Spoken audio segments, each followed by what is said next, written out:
Uma conceituada jornalista, escritora e pesquisadora carioca enfrentou o desafio de resgatar a biografia de Bispo do Rosário. Durante 3 anos, Luciana Hidalgo investigou o passado e trouxe para o presente a história de vida que o enigmático personagem fazia questão de esconder.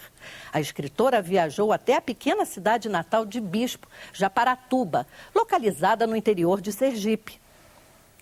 No local, Luciana desfiou um rosário de perguntas e se envolveu com a mística do lugar para compor com fidelidade a narrativa do misterioso personagem.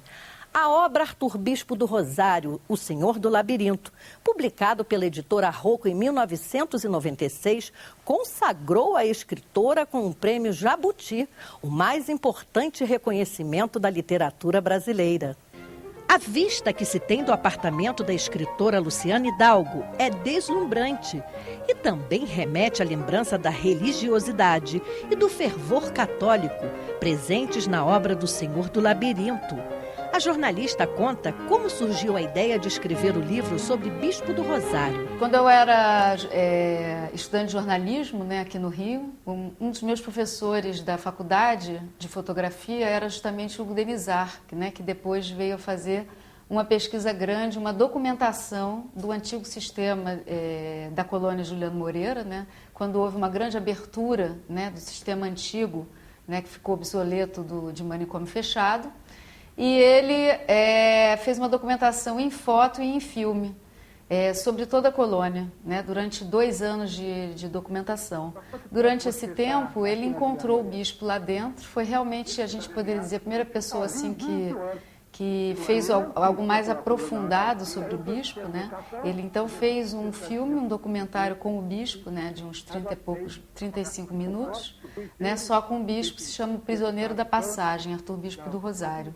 Então eu como estudante de jornalismo, estava fazendo uma disciplina de português mesmo, e aí a professora descobriu esse filme e nos fez assistir. Aí depois, então, eu me tornei jornalista, trabalhei no Jornal do Brasil, sempre na área de cultura, e aí um dia eu li uma matéria que um colega jornalista fez sobre, na época, a situação que era muito precária das obras, ainda, porque ainda não se conseguia muita verba e tudo, isso era em mais ou menos 94.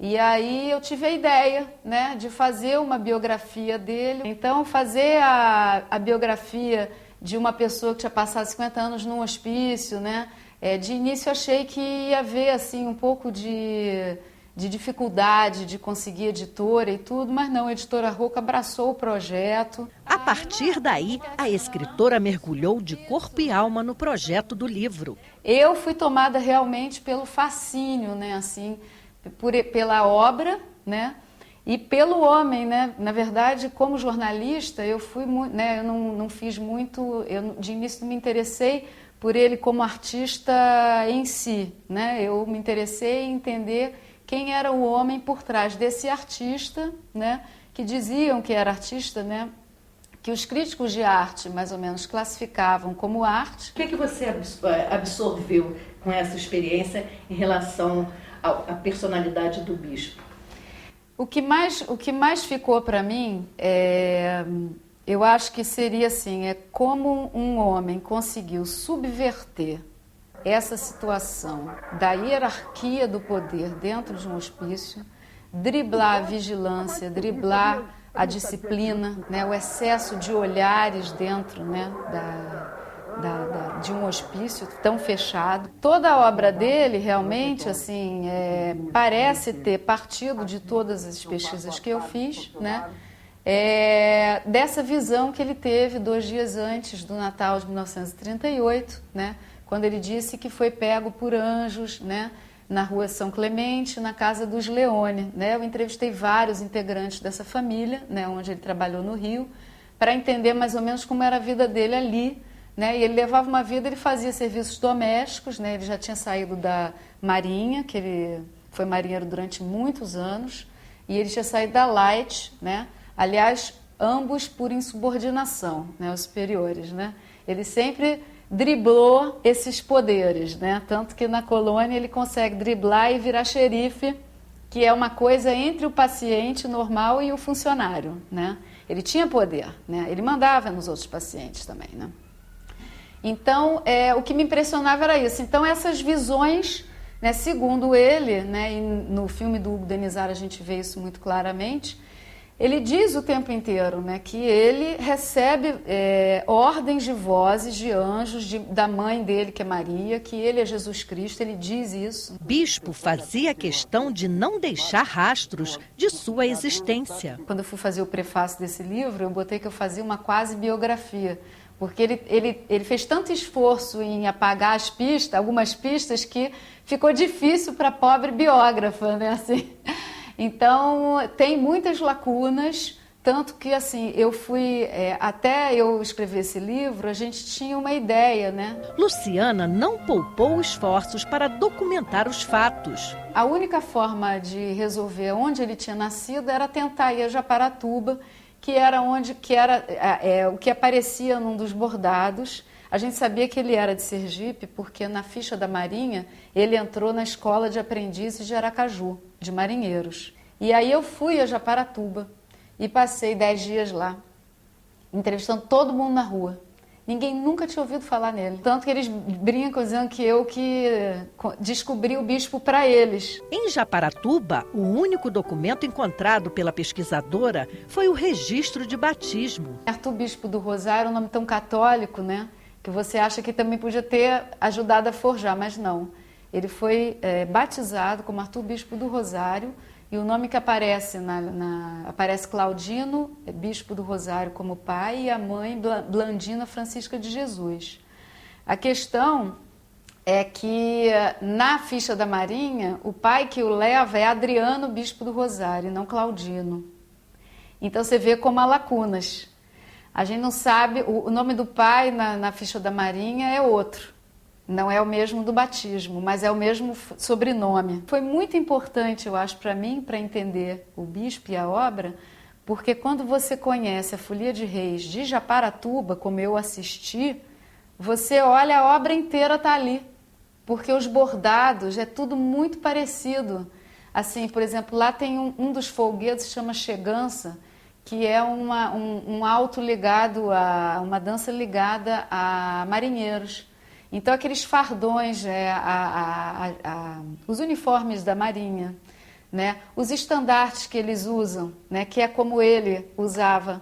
Os estandartes do bispo, quando o bispo mostrava, ele mostrava com um cabo de vassoura no chão para segurar. Não era uma coisa para se pendurar na parede, né? Ele mostrava como um estandarte da Folia de Reis. A personalidade de Bispo do Rosário surpreende até hoje a escritora. O que me impressiona, o que me passa mais é como uma pessoa pode assim estar fragmentada, um pouco partida, né? Entre a concretude, né, do dia a dia, né, que era um dia a dia onde ele ajudava muito, né? Você vê, se ele fosse uma pessoa totalmente alienada ou catatônico, como alguns pacientes que passam o dia inteiro parados, né? Ele não conseguiria ser o xerife. Não havia ainda um livro sobre o bispo, né? Eu fiz essa pesquisa entre 94 e 96, lancei bem no final de 96, né? E na época, para minha surpresa, né, foi assim Foi um boom, assim, né? Todo mundo se interessou pela vida do bispo, né? E aí, então, eu resolvi fazer o livro do bispo pela cultura, pela arte, mas a pesquisa era dentro da colônia, que ainda tinha muitos problemas, embora, né, em 94 a colônia já tivesse sido aberta há, 12 anos, né? Não era mais sistema fechado, né? Mas os vícios, né, do hospital psiquiátrico estavam todos lá, né? O livro de Luciana Hidalgo já vendeu mais de 10 mil cópias e virou uma referência para teses de mestrado e doutorado. Além disso, resultou no longa-metragem O Senhor do Labirinto. Antes mesmo de ser lançado em circuito nacional, o longa já ganhou o prêmio de melhor filme de ficção no Festival de Cinema do Rio de Janeiro. Embora seja uma adaptação do livro, o filme tem vida própria. Geraldo Mota, o diretor, adaptou a biografia de Bispo do Rosário e transformou em ficção. O senhor está comendo laranja, seu bispo? Ela não disse que não posso. E esse cheiro de laranja? sei de nada disso não. Posso comer, você não sabe? Faço tudo pra ele. Ele fica lá, no trono, todo azul. E se eu desobedecer, ele me pega e me enrola lá em cima, assim, num sonho. E aí eu caio no chão, aí ele me suspende. E aí eu vou ficando descontrolado e vou ficando torto. Vou ficando torto. E aí se ele me pega assim num sonho, ele me faz bola, me faz bola.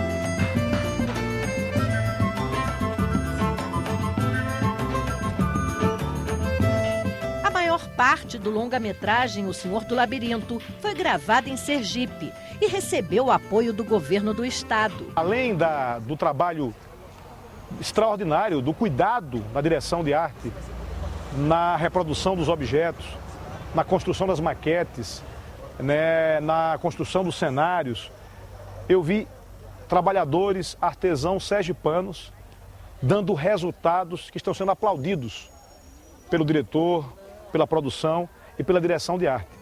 Para que o público tivesse a oportunidade de conhecer a obra de Bispo do Rosário, a produção organizou oficinas de arte com a comunidade para a confecção de mais de 400 réplicas das peças do artista. A gente reproduziu inclusive o tipo de bordado, o ponto do bordado do bispo.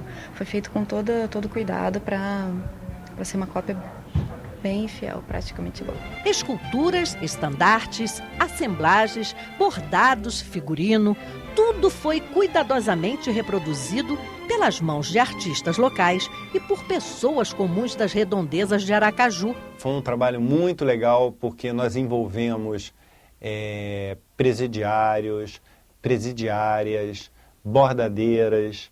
Tá? Hoje você tem em Sergipe, né, uma produção de bordados, né, inspirados no ponto do bispo.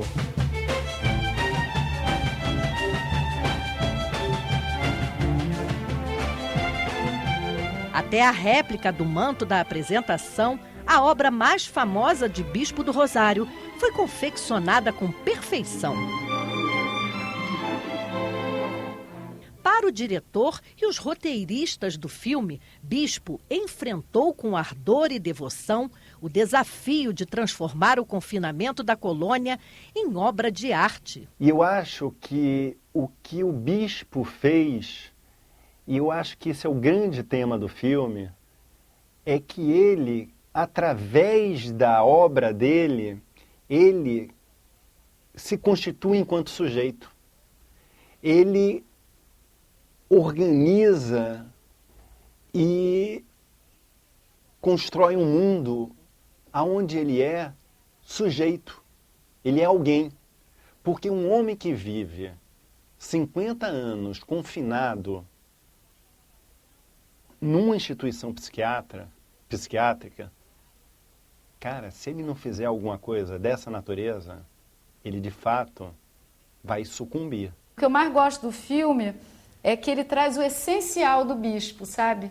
É ele, como ele consegue, dentro da colônia, né, ser o xerife, conviver com as vozes, fazer a obra.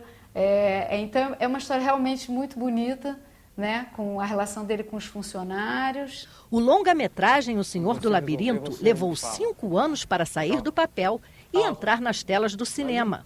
Toda essa demora, explica o diretor, foi para convencer os patrocinadores que a vida e a obra de Bispo do Rosário eram dignas de ser apresentadas ao grande público. Quando eu fui catar dinheiro é ótimo, né? Porque a gente vai catar dinheiro mesmo. Que, não, é delicado dar dinheiro para um filme de um sujeito que é negro, esquizofrênico, viveu 50 anos internado, pobre. Aí eu virava, poxa, cara, mas é um dos maiores artistas plásticos do planeta. Mas o brasileiro não sabe disso. E o brasileiro não gosta de ver negro brasileiro na tela. Cara, às vezes nessa hora, o que você vai... Não tem argumento contra colocações tão torpes, né, quanto essas. Loucura? Né? Agora tem o seguinte, bicho. Deixou um legado para a humanidade. Não sou artista, não. Não. Eu faço para Deus. Sim. Faço para Deus porque eu sou obrigado. Ele dizia que era um mundo só de planície, sem planaltos nem abismos. Sem doença mental, sem miséria e nem tristeza. Né? É muito bonito isso. Ele é muito mais conhecido no exterior, né? Por exemplo, em Nova York, no MoMA, né? Marcel Duchamp e Arthur Bispo do Rosário são identificados como os 2 maiores artistas plásticos contemporâneos do século XX, cara. O Brasil não sabe disso, cara. E no próximo bloco, vamos entrar no ex-manicômio e mostrar o acervo de obras de arte de Arthur Bispo do Rosário. Voltamos já.